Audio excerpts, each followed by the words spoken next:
Hello students and welcome back to my channel. So students, today we are going to discuss chapter number 9 of your class 7 science, that is soil. So let's see question number 1. In addition to the rock particles, the soil contains air and water, water and plants, minerals, organic matter, air and water, water, air and plants. तो soil में क्या क्या चीज़ content होता है? Soil में minerals होता है, soils में ऑर्गेनिक मैटर प्रेजेंट होता है, सॉइल में एयर भी प्रेजेंट होता है एंड वाटर. तो करेक्ट ऑप्शन है आपका option number 3, that is minerals, organic matter, air and water. So next is the question number 2. The water holding capacity is highest in sandy soil, clay soil, loamy soil, mixture of sand and loam. तो यहाँ पे आपका correct answer कौन सा होगा? That is water holding capacity किस पे highest है वो आपको बताना है. Whether it is highest in sandy soil और क्ले सॉइल और लोमी सॉइल और mixture of sand and loam. So the correct answer will be clay soil. Clay soil क्या होता है? उस पर सबसे ज़्यादा वाटर होल्डिंग कैपेसिटी होता है. क्ले सॉइल आपने देखा होगा, क्ले सॉइल कैसा होता है? बहुत ही स्टिकी होता है, जिससे पॉट्स बनता है, ब्रिक्स बनता है, टॉयज बनता है, दैन स्टैचूज बनता है. क्ले सॉइल बहुत ही हैवी होता है बिकॉज उस पर ग्रेटर वाटर होल्डिंग कैपेसिटी है, इसलिए ये आपका करेक्ट आंसर हो गया. Next is the question number 3. Match the items in column 1 with those in column 2.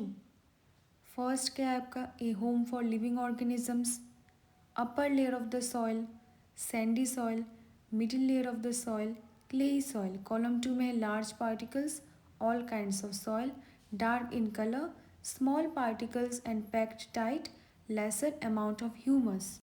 तो यहाँ पे आपको दो कॉलम गिवन है, that is column 1 and column 2. आपको सिंपली क्या करना है? मैच करना है. कॉलम 1 का जैसे आपका कौन सा होगा कॉलम 2 के साथ. तो one by one let's see. First है आपका a home for living organisms. So the correct option will be your option number 2, that is all kinds of soil. हर एक काइंड के सॉइल पे क्या होता है?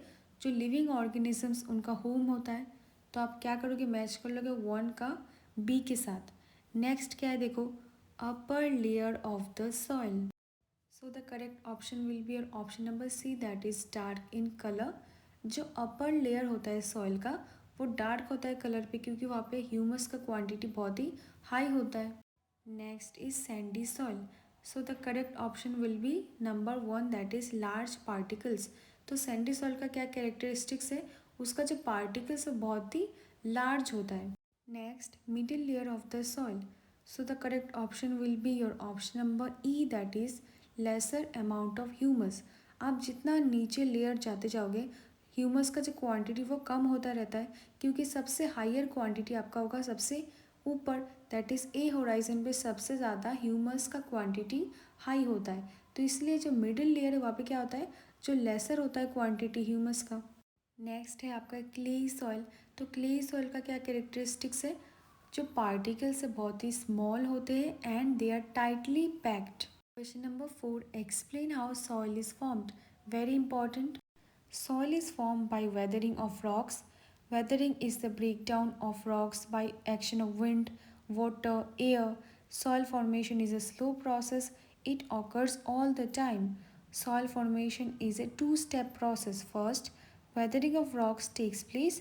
Rock is broken down into small particles. Second, these small particles mix with humus, that is organic matter, and form soil. तो soil का कैसे फॉर्मेशन होता है?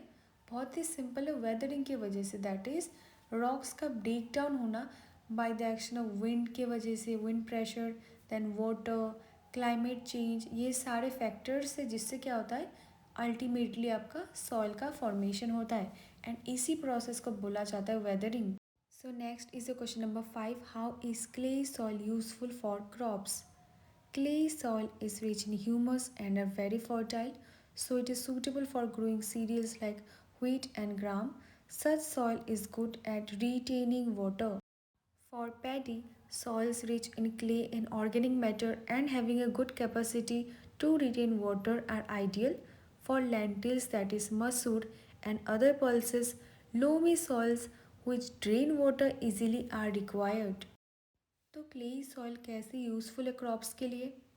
वी नो दैट जो क्ले सॉइल है उसमें जो ह्यूमस का क्वांटिटी बहुत ही अच्छा होता है, that is clay soil is rich in humus, therefore they are very fertile. And इसी वजह से क्या होता है, it is suitable for growing cereals, like example आप दोगे व्हीट एंड ग्राम, ये है आपका examples. And such soil is good at retaining water, क्योंकि उसका वाटर होल्डिंग कैपेसिटी बहुत ही हाई होता है। So next is a question number 6. List the differences between clay soil and sandy soil. Very very important. Clay soil and sandy soil का आपको क्या करना है, डिफरेंस बोलना है। First point, ratio of fine particles is higher. तो clay soil में क्या होता है, जो फाइन पार्टिकल्स का जो रेशियो है बहुत ही हाई होता है। बट अगर सैंडी सॉइल के साथ हम कंपेयर करें, ratio of large particles is higher. यहाँ पे क्या होता है, लार्ज पार्टिकल्स का रेशियो हाई होता है।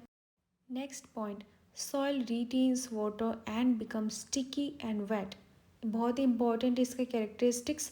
यहाँ पे क्या होता है, क्ले सॉइल पे जो सॉइल है वो मैक्सिमम वाटर को रिटेन करके रखता है and therefore it become sticky and wet. Loose particles air permeate through the soil. तो सैंडी सॉइल में क्या कैरेक्टरिस्टिक्स है, यहाँ का जो पार्टिकल्स है बहुत ही लूज है, that is they are not tightly packed, इसलिए क्या होता है, जो एयर परमिएट हो जाता है ईजीली थ्रू द सॉइल। उसके बाद बहुत ही इंपॉर्टेंट आप एग्जाम्पल्स दोगे, suitable for crops like paddy, wheat and gram. तो ये है एग्जाम्पल्स जो ये सारे क्रॉप्स के सूटेबल है फॉर क्ले सॉइल। ठीक है, नेक्स्ट है आपका सैंडी सॉइल का एग्जाम्पल दोगे, suitable for vegetables, peanuts and cotton cultivation.